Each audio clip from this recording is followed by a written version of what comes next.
السلام علیکم۔ آج پیر ہے جولائی کی 8 تاریخ۔ پاکستان میں صد شام کے 7، بھارت میں 7:30، اور یہاں ہمارے اسٹوڈیوز کی گھڑیوں میں صبح کے 10 بج رہے ہیں۔ وائس آف امریکہ واشنگٹن کی اردو سروس سے میں ہوں خالد حمید، خبروں کے ایک بلیٹن کے ساتھ۔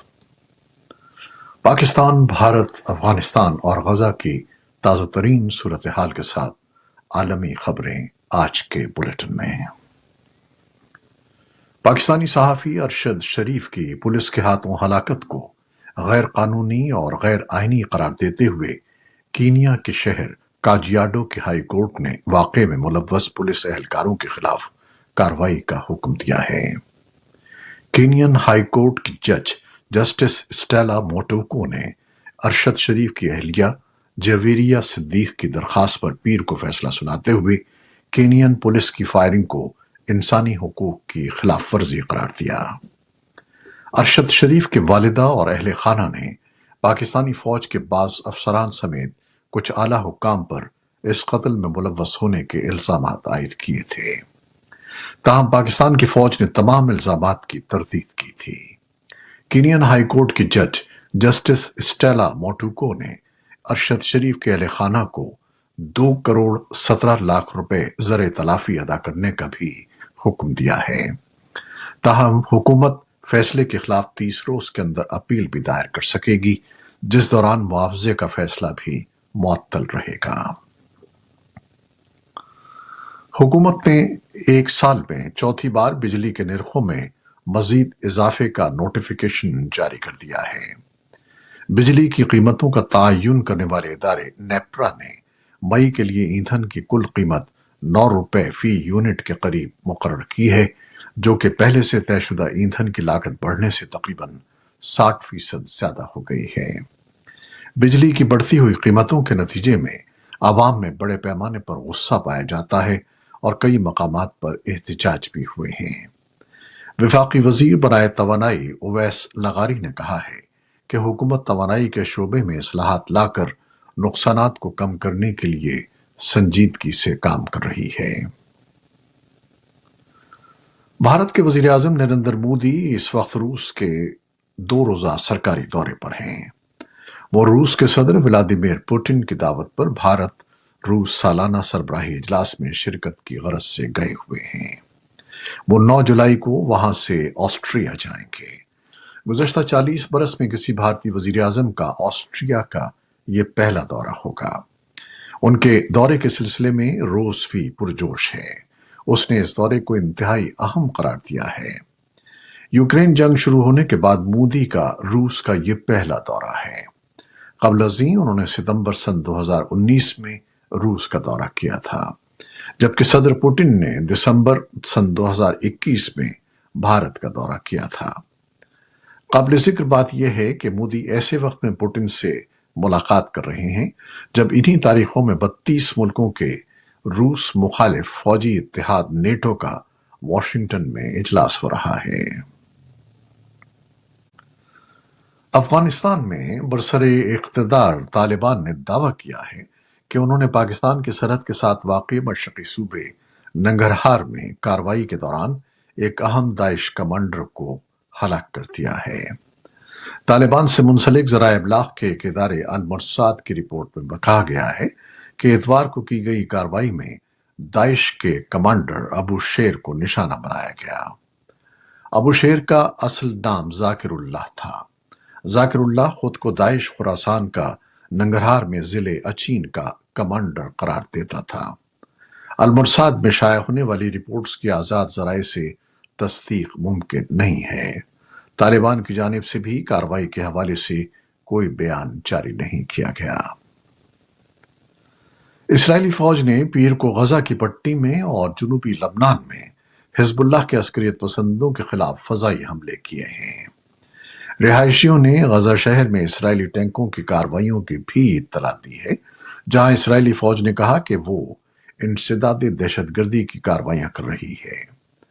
جنوبی غزہ میں اسرائیلی دفاعی فورسز نے 30 سے زائد عسکریت پسندوں کو ہلاک کر دیا ہے۔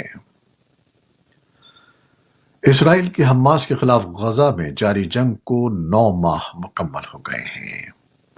9 ماہ مکمل ہونے پر اسرائیلی شہریوں نے ملک میں متعدد مقامات پر احتجاج کے دوران شاہراہیں بند کر دیں۔ احتجاج میں وزیراعظم بنیامین نیتن یاہو سے مستعفی ہونے اور جنگ بندی کا مطالبہ کیا گیا۔ احتجاج میں اتوار کو مظاہرین کی جانب سے خلل کا دن قرار دیا گیا تھا۔ یرغمال افراد کی بازیابی، جنگ بندی اور حکومت سے مستعفی ہونے کے لیے اسرائیل میں کئی ماہ سے احتجاج جاری ہے۔ نیٹو اپنی 75ویں سالگرہ منانے کے لیے منگل کو واشنگٹن میں 3 روزہ سربراہی اجلاس بلانے کی تیاری کر رہا ہے۔ یہ اتحاد روس کے ساتھ جاری جنگ میں یوکرین کے لیے حمایت کو مزید تقویت دے گا۔ نیٹو کے سیکرٹری جنرل یانس اسٹالٹنبرگ نے اتوار کو صحافیوں کے ساتھ ایک نیوز کانفرنس کے دوران سربراہی اجلاس کا جائزہ لیتے ہوئے کہا کہ نیٹو کے تمام ارکان امن چاہتے ہیں اور یہ اسی صورت میں حاصل کیا جا سکتا ہے جب روسی صدر ولادیمیر پوٹین سمجھ جائیں کہ وہ میدان جنگ میں جیت نہیں سکتے۔ اسٹالٹنبرگ نے یوکرین کی ممکنہ نیٹو رکنیت اور روسی جارحیت کے خلاف اتحاد پر زور دیا۔ حکام نے بتایا ہے کہ روس نے پیر کے روز یوکرین کے شہروں پر درجنوں میزائل داغے ہیں، جن میں کم از کم 20 افراد ہلاک اور کیف میں بچوں کا ایک ہسپتال تباہ ہو گیا۔ کیف میں بچوں کی طبی سہولت کے عہدیداروں کی طرف سے تقسیم کی گئی تصاویر میں لوگوں کو ملبے کے ڈھیروں میں سے لاشیں تلاش کرتے ہوئے دکھایا گیا ہے۔ دوسری جانب روس کی وزارت دفاع نے پیر کے روز دعویٰ کیا کہ کیف میں روسی حملوں کے بعد وسیع نقصان درحقیقت یوکرین کے فضائی دفاعی میزائل کی وجہ سے ہوا تھا۔ وزارت نے مزید کہا کہ روسی افواج نے دفاعی صنعت اور فوجی اہداف کو نشانہ بنایا ہے۔ خبر رساں ادارے AFP کے مطابق اقوام متحدہ نے یوکرین میں روسی حملوں کی شدید مذمت کی ہے۔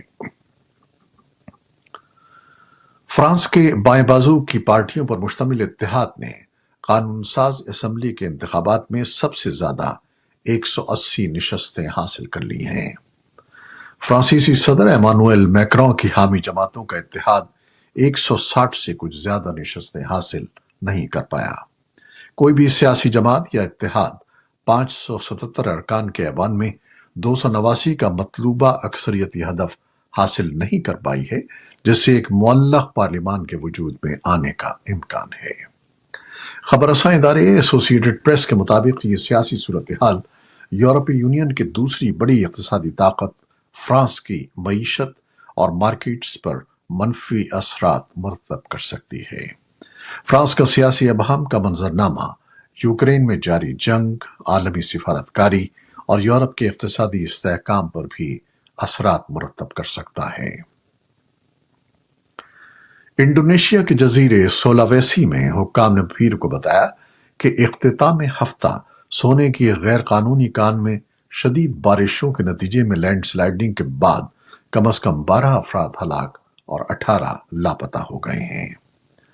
مقامی ریسکیو ایجنسی کے سربراہ نے کہا کہ صوبے گورنتالو میں اتوار کو مٹی کے تودے گرنے سے کانکن اور غیر قانونی کان کے قریب رہنے والے مکین ہلاک ہو گئے۔ انڈونیشیا کی ڈیزاسٹر ایجنسی نے کہا کہ لینڈ سلائڈنگ سے کئی مکانات تباہ ہو گئے اور ایک پل کو نقصان پہنچا۔ امریکہ کی ریاست کیلیفورنیا کی ڈیتھ ویلی میں ان دنوں درجہ حرارت 55 ڈگری سینٹی گریڈ تک پہنچ گیا ہے۔